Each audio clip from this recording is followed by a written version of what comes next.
जय श्री राम सभी को। मैं आर्यन फिर से स्वागत करता हूं आपका जेएसआर क्लासेस में। हम कर रहे हैं क्लास 10th का 5th चैप्टर लाइफ प्रोसेस। अभी तक हमने इस चैप्टर में क्या क्या डिस्कशन कर लिया, न्यूट्रिशन, रेस्पिरेशन, ट्रांसपोर्टेशन, ये हमने डिस्कस कर लिया है। अगर आपने वो वीडियो नहीं देखी तो आई बटन पे लिंक आ रही होगी, आप चेक कर सकते हैं। हम क्या देखेंगे अब, एक्सक्रीशन। एक्सक्रीशन क्या होता है? ये ऐसी बायोलॉजिकल प्रोसेस है जिसमें हार्मफुल मेटाबॉलिक वेस्ट को बॉडी से बाहर निकाला जाता है। ठीक है, जैसे कि कार्बन डाइऑक्साइड क्या हुआ था, लंग से बाहर निकला था, तो वो भी एक तरीके का क्या है, एक्सक्रीशन है। नाइट्रोजिनस वेस्ट जैसे यूरिया, यूरिक एसिड, ये कैसे निकलते हैं? ये निकलते हैं किडनी के द्वारा। ठीक है, यूनिसेलुलर ऑर्गेनिज्म में क्या होता है, ये वेस्ट सब्सटेंस सिंपल डिफ्यूजन की प्रोसेस से बाहर निकल जाते हैं। जैसे एमीबा, एमीबा क्या करता है, सिंपल फूड वैक्यूल से जो भी उसे लेना है न्यूट्रिएंट्स वो ले लेता है और वेस्ट सब्सटेंस को क्या करता है, सिंपल डिफ्यूजन के प्रोसेस से बाहर निकाल देता है। लेकिन मल्टी सेलुलर ऑर्गेनिज्म को स्पेशलाइज्ड ऑर्गन्स चाहिए जिससे वो क्या कर सके, एक्सक्रीशन कर सके। तो ये है आपका ह्यूमन एक्सक्रीटरी सिस्टम। दो किडनी होती है, ये किडनी किससे जुड़ी हुई है, आओर्टा और वेना कावा से, और नीचे यूरेटर है और ये जुड़ा हुआ है यूरिनरी ब्लैडर से, और लास्ट में क्या है, यूरेथ्रा। ये पूरा क्या है, ह्यूमन एक्सक्रीटरी सिस्टम है। किडनी का क्या रोल होता है यहाँ पे, ये ब्लड को फिल्टर करती है और यूरिन फॉर्मेशन होता है यहाँ पे। यूरेटर क्या करता है, ये यूरिन को किडनी से कैरी करके कहाँ भेज देता है, यूरिनरी ब्लैडर में, और यूरिनरी ब्लैडर क्या करता है, यूरिन को स्टोर करके रखता है और लास्ट में यूरेथ्रा के थ्रू ये यूरिन बॉडी से बाहर निकल जाता है। आया समझ में? अब ये जो यूरिनरी ब्लैडर है ये मस्कुलर टिश्यू है। ठीक है, तो ये किसके द्वारा कंट्रोल होगा, नर्वस टिश्यू के द्वारा, क्योंकि मस्कुलर टिश्यू को हमेशा मैसेज चाहिए कि उसे करना क्या है, तो मैसेज कौन लाएगा, नर्वस टिश्यू। यानी यूरिनरी ब्लैडर किससे कंट्रोल होता है, नर्वस से। ठीक है, अब किडनी का सबसे छोटा यूनिट यानी स्ट्रक्चरल और फंक्शनल यूनिट क्या है, नेफ्रॉन है। यानी किडनी किससे बनी है, नेफ्रॉन से। ठीक है, नेफ्रॉन हर एक किडनी में मिलियंस में प्रेजेंट है, यानी हर एक किडनी के पास मिलियंस ऑफ नेफ्रॉन्स प्रेजेंट है, जो क्या करता है, ब्लड को फिल्टर करता है। ये आपका डायग्राम है, पहले डायग्राम देख लेते हैं। ये अंदर क्या है, आपका ग्लोमेरुलस है, ये बाहर कप शेप जैसा है, ये क्या है, बोमेंस कैप्सूल, ये जुड़ा हुआ है आर्टरी से, यहाँ ब्लड आता है और फिल्टर होता है। आगे ये है ट्यूबुलर पार्ट ऑफ नेफ्रॉन और आगे ये कलेक्टिंग डक्ट है। ठीक है, अब आप ये देख रहे हो ये किससे जुड़ा हुआ है, वेन से, यानी कैपिलरीज है यहाँ पे और वो आगे वेन्स बन रही है। ठीक है, अब देखो नेफ्रॉन में हुआ क्या, जब आर्टरी से ब्लड आया तो ग्लोमेरुलस के अंदर गया, ये क्या है, cluster of thin walled capillaries है, यहाँ पे फिल्ट्रेशन होता है, जो ब्लड आया वो फिल्टर कर देगा सब्सटेंस को। अब जो सब्सटेंस फिल्टर हो गया उसे हम बोलेंगे फिल्ट्रेट, वो चला जाएगा बोमेंस कैप्सूल में, कप शेप स्ट्रक्चर होता है और ये फिल्ट्रेट को कलेक्ट कर लेगा। ठीक है, आगे जाएगा ट्यूबुलर पार्ट ऑफ नेफ्रॉन में। ठीक है, ट्यूबुल में जाएगा, वहां पे क्या होगा, रीएब्जॉर्प्शन होगा यूजफुल सब्सटेंसेस का, जैसे amino acid, glucose, water, salt, जो भी यूजफुल सब्सटेंस है वो क्या करेंगे, रीएब्जॉर्ब कर लेंगे। ठीक है, ताकि वो निकल ना जाए बॉडी से। ठीक है, रीएब्जॉर्प्शन दो चीजों पर डिपेंड करेगा कि बॉडी में कितना अमाउंट वाटर प्रेजेंट है और कितना वेस्ट सब्सटेंस ब्लड में प्रेजेंट है, इस पे वो डिपेंड करेगा कि रीअब्जॉर्प्शन कितना होगा। ठीक है, जैसे अगर बॉडी में वाटर की कमी नहीं है, वाटर भरपूर मात्रा में प्रेजेंट है, तो क्या करेगा, रीअब्जॉर्प्शन वाटर का नहीं करेगा। या फिर अगर मान लो कम है बॉडी में वाटर, तो क्या करेगा, रीअब्जॉर्प्शन ज्यादा से ज्यादा करेगा वाटर का, ताकि बॉडी में पानी की कमी ना आ जाए। ठीक है, दूसरा, अगर कोई सब्सटेंस जैसे वेस्ट सब्सटेंस है वो ज्यादा है तो उसे क्या करेगा, वो एब्जॉर्ब नहीं करेगा।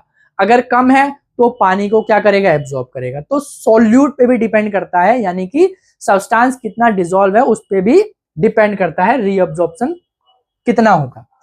अब देखो, किडनी फेलियर हो जाता है इन्फेक्शन की वजह से, इंजरी की वजह से, या फिर किडनी काम करना बंद कर दे तो इसे बोलते हैं किडनी फेलियर। किडनी काम नहीं करती तो उसे बोलते हैं किडनी फेलियर। इस केस में क्या किया जाता है, आर्टिफिशियल किडनी लगाई जाती है।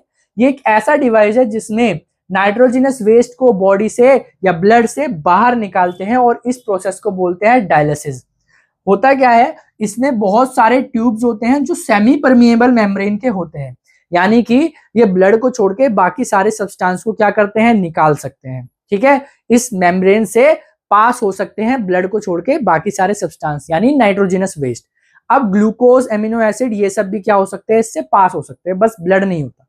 ठीक है, अब इन ट्यूब्स को एक टैंक में रखा जाता है जो कि डायलिसिंग फ्लूइड से भरा जाता है। जैसे आप यहां देख रहे हो, ये आर्टरी है, आर्टरी से जुड़ा हुआ है, ये यहां से ब्लड आ रहा है। ठीक है, इसमें है डायलिसिंग फ्लूइड और इसमें भी है। ठीक है, अब क्या होता है, ब्लड जैसे इससे पास करेगा तो फिल्टर होगा, फिल्टर होगा तो यहाँ पे अमाउंट क्या होगा, साइड में ज्यादा होने लगेगा। तो वो ज्यादा अमाउंट कहाँ चला जाएगा, इस वाले बीकर में, और यहां से ऊपर चढ़ता रहेगा। ठीक है, तो ऐसे क्या लगता है, आर्टिफिशियल किडनी लगती है, यानी डायलिसिंग की प्रोसेस होती है। तो डायलिसिंग फ्लूइड में क्या होता है, सेम ऑस्मोटिक प्रेशर होता है जैसे कि ब्लड का होता है। यानी कि मैंने अभी आपको बताया था कि ब्लड पास नहीं होता, क्यों नहीं होता, क्योंकि उस फ्लूइड में और ब्लड में जो प्रेशर है वो दोनों का क्या होता है, बराबर होता है। इसलिए ना फ्लूइड अंदर जाता ना ब्लड बाहर आता। आया समझ में।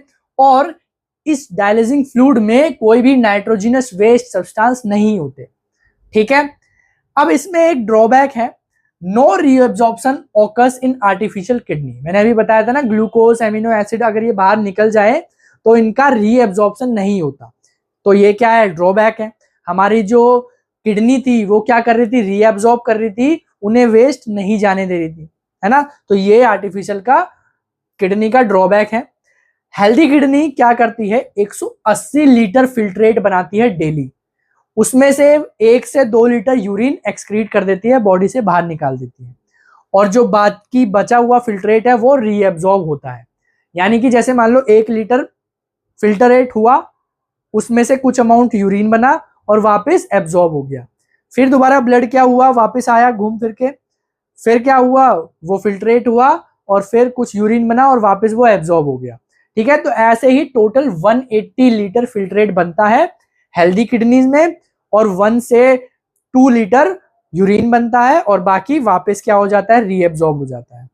अब प्लांट्स का क्या होता है, एक्सक्रीशन अलग होता है, इनके पास स्ट्रेटजीज अलग होती हैं। क्यों, क्योंकि प्लांट्स के पास कोई भी स्पेशलाइज्ड ऑर्गन नहीं है जिससे वे एक्सक्रीशन करें।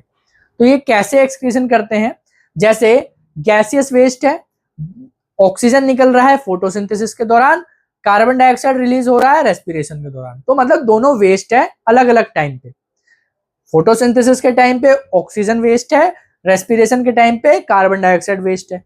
तो ये क्या करते हैं, इन गैसेस को एक्सचेंज करते हैं through stomata, stomatal pore open हो जाते हैं और ये गैस एटमॉस्फेयर में चले जाते हैं, यानी वेस्ट सब्सटेंस इन्होंने बाहर निकाल दिया। एक्सेस वाटर का कैसे ये रिमूवल करते हैं, बाय ट्रांसपिरेशन, ट्रांसपिरेशन भी स्टोमेटा के थ्रू होता है, यानी कि वाटर क्या करते हैं, वाटर वेपोर एस्केप कर जाते हैं थ्रू स्टोमेटा। तो एक्सेस वाटर भी क्या है, वेस्ट है जो इन्होंने बाहर निकाल दिया। कुछ वेस्ट क्या होते हैं, स्टोर हो जाते हैं सेलुलर वैक्यूल्स में, लीव्स में, जो बाकी बाद में पतझड़ में निकल जाते हैं। ओल्ड जाइलम टिश्यूज में, जो जाइलम टिश्यू है ना आपका, उसमें जाइलम पैरेन्काइमा को छोड़ के बाकी जितने भी सेल होते हैं वो डेड होते हैं। ठीक है, और डेड सेल में कन्वर्ट हो जाते हैं कुछ वेस्ट। तो प्लांट की अलग अलग स्ट्रेटेजीज है। कुछ वेस्ट सब्सटेंस में रेजेंस और गम्स में स्टोर कर लेते हैं, और कुछ वेस्ट सब्सटेंस कहाँ निकाल देते हैं, सॉइल में निकाल देते हैं बाय द रूट्स। ठीक है, तो ऐसे प्लांट क्या करता है, एक्सक्रीशन करता है। अब हमने स्टार्टिंग में चैप्टर में क्या किया था, एक सवाल पूछा था, एंड भी किससे करेंगे, एक सवाल से करेंगे। ये सवाल क्या पूछ रहा है, what could be the consequences of a deficiency of haemoglobin in our bodies. अगर हीमोग्लोबिन की कमी हो जाए हमारी बॉडी में तो क्या कंसिक्वेंसेस होंगे। तो देखो, हीमोग्लोबिन कहाँ होता है, आरबीसी के अंदर। काम क्या होता है इनका, ऑक्सीजन को कैरी करना। अगर हीमोग्लोबिन कम हो जाएगा तो ऑक्सीजन कैरिंग कैपेसिटी कम हो जाएगी ब्लड की, यानी ऑक्सीजन अच्छे से नहीं पहुंच पाएगा हर एक सेल तक।